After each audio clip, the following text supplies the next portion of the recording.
Hey, thanks for tuning in. You're watching Bourbon Battles. My name's Joe. We got a special guest today. Tell everybody who you are. My name's Jason.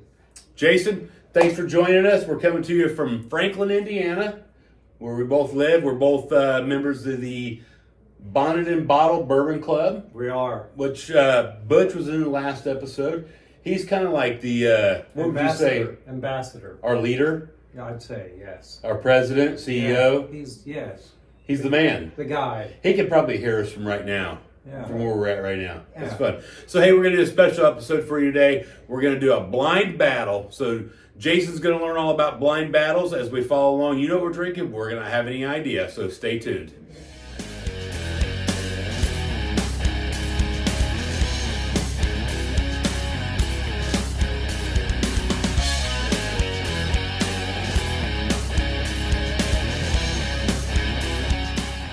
Thanks for sticking with us. Jason, will you do me a favor and tell everybody, there's thousands of people that are going to watch this. Do you know that, right? There may be, yes. Oh, there is. This could go completely viral on the entire interwebs. So what we're going to do today is, would you concede and would you confirm for everybody that you drew these at random? I did. There's a bunch of them where you drew these from. I did. And I have no way to know what they are. Would you agree with that? I'd agree. They were up there on the shelf. There's many. There's many, and this is sealed? They are sealed. They're wrapped and banded. So, and here's the important thing, right? I don't want to know. I have no interest to know who wins anything, right? Because at Bourbon Battles, we don't care about what's on the label. We don't give a rat's ass what's on the label. We just like good whiskey. We do. Would you agree with that? So, can I tell a story? Tell it. So, Jason and I have had several pours today. We have. And I think you learned some really cool things today. Four shocker moments. We've done Yes. some blinds for fun today, right? Yes, with we Nick have. and Butch and all these things. And I think you actually picked Wild Turkey 101 over a huge unicorn. Wild Turkey 101 won a big battle today. Tell everybody what it beat. It beat Birthday bourbon. Blah, blah, blah. It beat Old Forester Birthday Bourbon, yes, which was very unforeseen. So what's interesting about that is, right, this is why we do this, right? So this channel exists, right, to show everybody that you don't have to spend a ton of money on whiskey, right? That's true. To find what you like. And who knows what this is, right? These things are very strategically put together for different reasons. So there's some similarities between whatever these two were drinking. And I mean, you can see what I see. Number 2 looks much darker. It is. So typically, in a broad sense, that typically means better. But let's see what happens. So we're going to do here, and this is here's some water if you want to put drops in it. And I always encourage that, right? A drop of water doesn't mimic an ice cube or a cocktail or any of those things, but it changes those fatty acid esters. That's pretty. I'm a scientist. I'm a whiskey scientist. So yeah, it's interesting what they do. It is interesting. You know what else is interesting? The nose on number 1 is a lot of the viewers out here who may not know you like I know you, or Butch knows you, or right. Nick knows you. Yeah. They don't have access to the library of bourbons that you have. So they need to spend their hard-earned money on something they like. And you're like a teacher of, right. You may not want to go here, but go here. Kind of what you learned today with birthday bourbon. If you wouldn't spend $1,200 on that bottle. I wouldn't spend $1,200. I'd rather spend the $50 or $60 on the one I liked. And had I not $22, right? $22. So that's important to understand, right? And I love to collect whiskey, and you collect whiskey too, right? I do. So there's certain things that you want. There's certain things that you want to have because they're cool, and that's great. Now, start with this one, number 1. Number 1. 1, 2, 1, 2. Gotcha. Didn't know it was outside in, outside out. So inside out. I think the nose on this is It's very smooth. pretty. The nose is amazing. It's very smooth. It doesn't make you want to back up off of it. Yeah. So a lot of times I do these short videos where I grade whiskeys, right? Like a letter grade. I call it like you're back in school, and I base that grade on the nose, palate, finish, and most importantly the value, right? So The nose on this is pretty cool, pretty It is. special. It's quite. Let's try it. And the palate's even better. That's for me. It's very smooth. That's what very I- smooth. It kind of rolls. So for me, number one is what I like to call special occasion whiskey. It's nice. I'd call it nice. Ooh, number two. The first thing I pick up is this influx of caramel. We've got And more. We've got more going on. Would you say? The number two is better on the nose, which I get a hint of chocolate, and you're right, a hint of caramel. it's excellent. I do believe this is a rye. I believe they're both ryes. And here's what I'm going to tell you, right? So I like to guess what things are, right?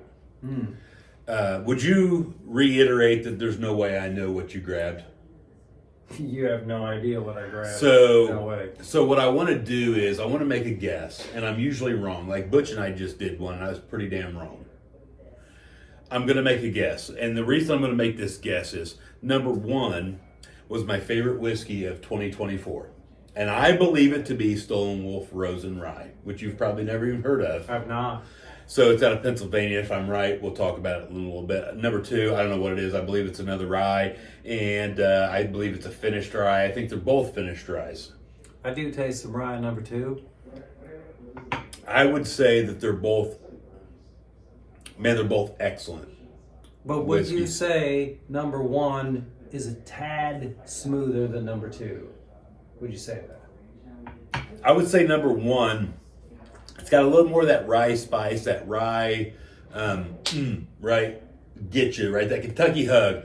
And I would say number one's a little bit better than number two. If I had to choose these, I would, if I could only have one bottle, I would choose number one over number two. I think I have to agree with you. You agree with me? I'd probably choose the number one over two. But,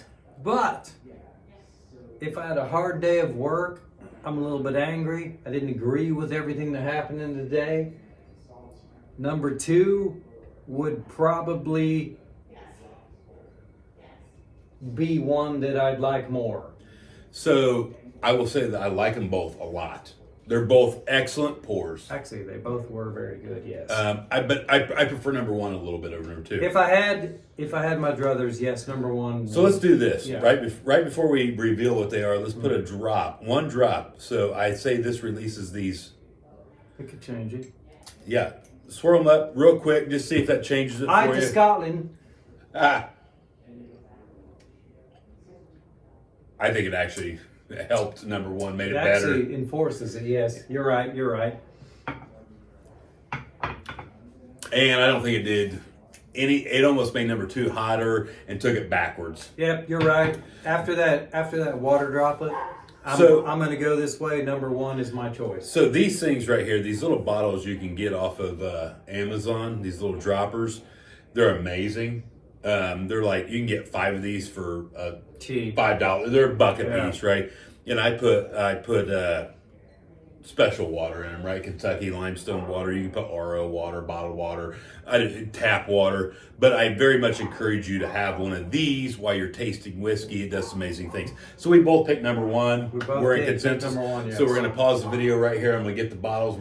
I'm sorry. Let's open them up. The envelope. Because The I'm envelope. kind of anxious to see what this is myself. As I pop these, we're going to pause the video so we have the bottles, right? So when we come back, All we'll right, have so the we're bottles. You guys knew what we were drinking all along. Before we get to that, I want to talk about something real quick, if you'll humor me. Bourbon Battles has partnered with Shaff's Wood. You see the website there and all these things. I want to show you, this is their whiskey cocktail smoking kit, right? It comes with this bad boy that sits right on top of your glass. You get 5 different types of wood with the kit. Boom, it goes in there. So you can order this from Shaff's Wood, which is a Franklin, Indiana company. It's real nice. It's real nice. These things are $25, right? That's a good price. That's nothing, man. That's nothing. It comes with a lighter. It comes with all that stuff. So please patronize them. It helps the channel, helps everything. So I hit the nail on the head on one of these things. So we did not choose number 2. So let's talk about that first. We did not choose the Midwinter Nights Dram from High West out of Nevada. This particular bottle comes to us at 98.6 proof. Have you ever had this before? I've not. So Midwinter Nights Dram is an MGP rye that's finished in port barrels. This is Act 11, Scene 7. They do a ton of these things. This is, I think it's safe to say, this is a bit of a unicorn. So I happened to find this bottle on a cruise at retail. They're not normal. I've never seen one for sale in Indiana. Not either. Not for retail. And although we didn't pick it as our first choice, we both agreed off camera that it's very, very good. We loved it. Right? So number one is going to be no surprise to anybody that watches this channel. Stoll Wolfe Rosen Rye. Again. Is this the first time you ever had it? Can't go wrong. So Stoll Wolfe Rosen Rye is 106.5 proof, made in Pennsylvania. You watch this channel very long, you'll know that Stoll Wolfe and I have a special relationship. Yeah. Because I say oftentimes, right, the reason I do what I do is to find things like Stoll Wolfe. And what do they do that is so good? What's the magic? The magic is the way they make their whiskey, right? I was introduced to these guys from Alan Bishop. Alan Bishop was the master distiller at Spirits of French Lick when I met him. He's since moved on to different things. But Alan Bishop, right, is revered. Fred Minnick had said, hey, if I only could have one master distiller and go to doomsday with it, it'd be Alan Bishop. He's the guy. He makes this crazy stuff, and it's a small distillery. Eric Wolf, the people at Stoll Wolfe, like, I got lucky and found these guys. There's several bottles up there. My favorite thing they actually make is their apple brandy, believe it or not.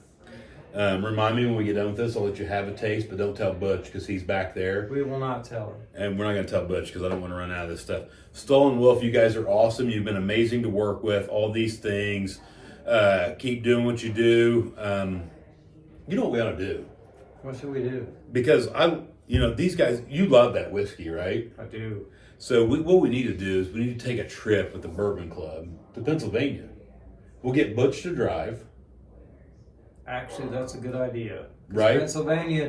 Pennsylvania is a hidden misnomer. Oh, well, I'm sure there's good bourbons there. So I've got another bottle of whiskeys and bourbons. I've got a bottle of rye from Pennsylvania that, from what I understand, is supposed to be very good. I have not opened it yet. Review coming shortly, so we're going to check that out. But what we're going to do is we're going to get Butch to drive us so we can drink and he can't. Road trip. Butch, drive. Yeah, let's do it. Yeah, he's not here, so He's over there. Look, he showed up. Look how mad he looks. He's driving. He's driving us. Thanks, Butch. It's all about the. We have to rank this stuff. We have to rate it. It's for you. He's the leader of the club, right? He should take responsibility and drive. That's right. And we need to relay information to you so you don't make the wrong choice. What's great about Stoll Wolfe, and you may not know this, you probably don't. You can get online. You see their website there on your screen. They'll send this to your door. This is their Rosen Rye. Their single barrel rye is amazing. If the apple brandy's not sold out, I implore you to put one of those in your cart when you buy anything from them. They sell them in 375 smaller bottles. It's amazing. It's an amazing spirit, right? I wouldn't call it a whiskey. It's a brandy. If you do some research on whiskeys and brandies and the race and the competition that was between Indiana and Kentucky early on when bourbon became America's spirit, Indiana almost won that race with their brandy. But ultimately, they did lose. This room is a testament to that. It is. So I implore you to try, if you need to try Stoll Wolfe. I assume you're a fan already after trying it. I'm a Hoosier by heart, but my cousins down there in Kentucky are very close. So, but this one in particular, yes, he's right. It's a winner. This is a great blind, right? So you have this is a fraction of the price of that, right? And this is a heavy hitter on the national scene. And it's good. Stoll Wolfe beat Midwinter Nights Dram. This is amazing whiskey. It is. Check it out. Check them out. Let them know that you heard about them through Bourbon Battles. And I'm going to remind everybody, drinking bourbon is supposed to be fun. Do it with your friends. Do it responsibly. Whenever you can do it, do it blind. Happiness. Don't do it out of anger. Do it out of happiness. what he said. Till next time, cheers. Oh, if you drink, don't drive to the watermelon crawl.